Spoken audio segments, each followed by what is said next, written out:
Hello students, this is our science class and we are doing our chapter number 5 deficiency disease and communicable disease। हम deficiency disease और communicable disease के बारे में पढ़ेंगे इस chapter में। डेफिशिएंसी डिसीज़ मैंने आपको बताया था, डेफिशिएंसी का मीनिंग होता है कमी होना। तो जो हम फूड लेते हैं उसमें जो कंपोनेंट ऑफ फूड है या फिर जो न्यूट्रिएंट्स है like carbohydrate, fat, protein, vitamins या विटामिन्स, मिनरल, उनमें से अगर किसी की कमी हो जाती है उससे हमारे शरीर में जो डिसीज़ होती है उसे कम्युनिकेबल डिसीज़ कहते हैं, डेफिशिएंसी डिसीज़ कहते हैं। और कम्युनिकेबल डिसीज़ कौन सी होती है? जो एक से दूसरे पर्सन को फैलती है, जैसे कि अब कोरोना वायरस चल रहा है। ठीक है, तो चैप्टर में देखें क्या है कि हमें हेल्दी और स्ट्रॉन्ग रहने के लिए क्या चाहिए। हमारा एनवायरनमेंट क्लीन होना चाहिए, फ्रेश एयर होनी चाहिए, क्लीन वाटर होना चाहिए और गुड फूड। फूड में क्या होगा? देखिए, वाटर में वाटर, फ्रेश एयर में हमें ऑक्सीजन मिलती है, क्लीन एनवायरनमेंट में साफ़ सफाई होती है। लेकिन जो फूड है वो एक फूड में एक वर्ड में बहुत सारी चीज़ें होती है, जैसे कि न्यूट्रिएंट्स है। न्यूट्रिएंट्स कौन कौन से होते हैं? Carbohydrate, fat, protein, vitamins and mineral, roughage and water. ठीक है, कार्बोहाइड्रेट और फैट को क्या कहते हैं? एनर्जी गिविंग फूड कहते हैं। प्रोटीन को body building food, vitamins and minerals protective food, roughage and water हमारी बॉडी के मेंटेनेंस के लिए ज़रूरी है। बैलेंस डाइट क्या होती है? जिसमें ये सारे न्यूट्रिएंट्स हो और उतने अमाउंट में हो जितने अमाउंट में हमारी बॉडी में रिक्वायरमेंट होती है इनकी। और ये रिक्वायरमेंट ज़रूरत है ना इन सब की, ये पर्सन टू पर्सन वैरी करती है। जैसे कि अगर हम अपनी बात करें तो हमें ज़्यादा एनर्जी नहीं चाहिए। एनर्जी किससे मिलते हैं? कार्बोहाइड्रेट्स एंड फैट से एनर्जी मिलती है, जो हमें बहुत ज़्यादा नहीं चाहिए। लेबर जो अगर हमने घर में मिस्त्री लगा रखे हैं, उनके साथ जो मज़दूर है उनको वो एनर्जी बहुत ज़्यादा चाहिए क्योंकि उनका वर्क बहुत हैवी होता है। तो अकॉर्डिंग टू आवर वर्क इनकी रिक्वायरमेंट अलग अलग होती है और हर इंसान की बैलेंस डाइट भी उसके अकॉर्डिंग अलग हो जाएगी क्योंकि उसकी रिक्वायरमेंट अलग है। जैसे जो बेबी है या चिल्ड्रन है, जैसे आप हो, अगर बढ़ रहे हो आप, तो आपको क्या चाहिए? ज़्यादा प्रोटीन चाहिए क्योंकि प्रोटीन है वो ग्रोथ में हेल्प करते हैं। ठीक है, तो आपको मैं ये सारे अलग अलग बताती हूँ।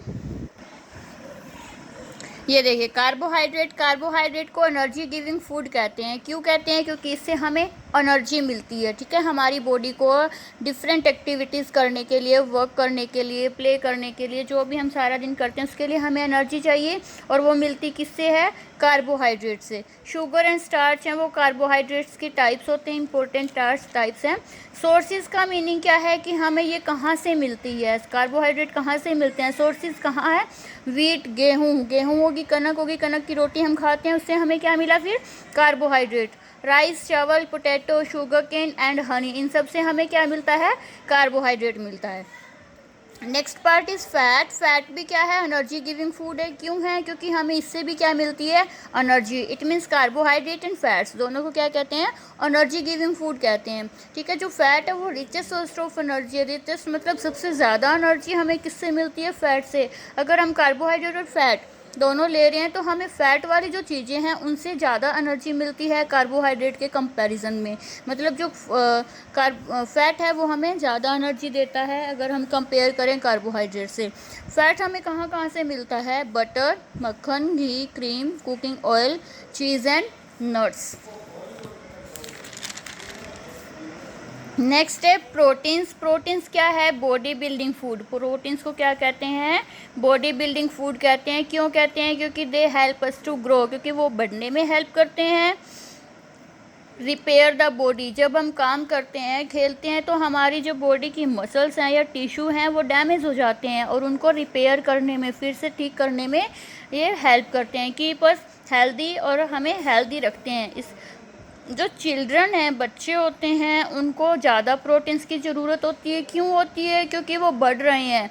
और बच्चों के लिए सबसे अच्छा प्रोटीन का सोर्स क्या है? मिल्क, दूध पीना चाहिए बच्चों को। सोर्सेज देखिए, egg, fish, meat, cheese, chicken, milk, peas and pulses. बच्चों के लिए सबसे अच्छा क्या है? मिल्क है, प्रोटीन के लिए बच्चों के लिए बेस्ट होता है। ठीक है। Next is vitamins. विटामिन्स क्या है, हमारी बॉडी को प्रोटेक्टिव फूड कहते हैं। क्यों कहते हैं प्रोटेक्टिव?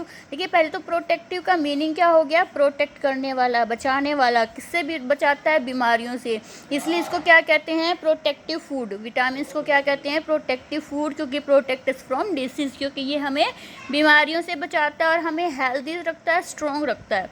ठीक है, विटामिन्स है तो ये विटामिन्स क्या करते हैं, बीमारियों से लड़ने में, फाइट करने में हमारी हेल्प करते हैं। विटामिन्स के टाइप्स होते हैं vitamin A, vitamin B, C, D, E and K. Vitamin A है वो आइज़ को स्ट्रॉन्ग रखता है, वीक नहीं होने देता। बी से इसकी कमी से बेरी हो जाती है हमारी बॉडी में, ब्लड फॉर्मेशन के लिए, स्ट्रॉन्ग रेड के लिए बी की ज़रूरत है। सी है वो हमें गम्स के लिए, हमारे इम्यून सिस्टम के लिए, जो रोग प्रतिरोधक क्षमता होती है, रोगों से लड़ने की, बीमारियों से लड़ने की जो हमारी बॉडी की एबिलिटी है उसको स्ट्रॉन्ग करने के लिए सी चाहिए। विटामिन डी बोन्स को स्ट्रॉन्ग रखता है और ये सनलाइट में हमारी स्किन अपने आप बना लेती है। विटामिन ई हमारे यूट्रस के लिए, फर्टिलिटी पावर के लिए। विटामिन ए हमारे ब्लड में रखने के लिए ज़रूरी है। ठीक है, तो विटामिन्स है वो स्मॉल क्वांटिटी में ज़रूरत होती है, इनका अमाउंट बहुत ज़्यादा नहीं चाहिए होता हमें। इसके सोर्सेज क्या हैं, fresh fruits, vegetables, milk, fish and meat. Next is minerals. Minerals क्या है, मिनरल्स को भी प्रोटेक्टिव फूड कहते हैं। क्यों? क्योंकि ये ग्रोथ और डेवलपमेंट में हेल्प करते हैं, साथ में हमें बीमारियों से बचाने में भी हेल्प करते हैं। ठीक है, हमारे बोन्स एंड टीथ को स्ट्रॉन्ग बनाते हैं। ये ब्लड फॉर्मेशन में हेल्प करते हैं, जैसे आयरन है वो ब्लड हेल्प फॉर्मेशन में हेल्प करता है। इसके सोर्सेज क्या हैं, fresh fruits, vegetables, milk and liver. ठीक है, नेक्स्ट इज़ वाटर।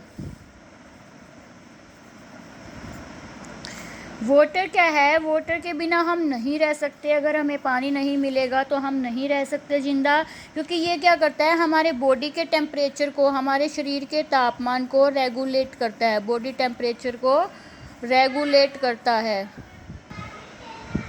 हमारे बॉडी सिस्टम को मेंटेन करने में बहुत हेल्प करता है। एक है रफेज। रफेज क्या करता है, रफेज देखिए वेजिटेबल्स और फ्रूट्स में होता है ये, और ये डाइजेशन में हेल्प करता है, फूड को डाइजेस्ट करने में, पचाने में हेल्प करता है। इसके सोर्स क्या हैं, सैलड, जो हम सलाद खाते हैं, वेजिटेबल्स एंड फ्रूट्स। ठीक है, ये सोर्सेज हैं रफेज के, और हमें हेल्दी रहने के लिए हमें ये सारे टाइप के फूड्स जो हमने पढ़े हैं वो सब हमें लेने चाहिए। नेक्स्ट वीडियो में हम एक्सरसाइज के बारे में और डाइजेशन के बारे में देखते हैं।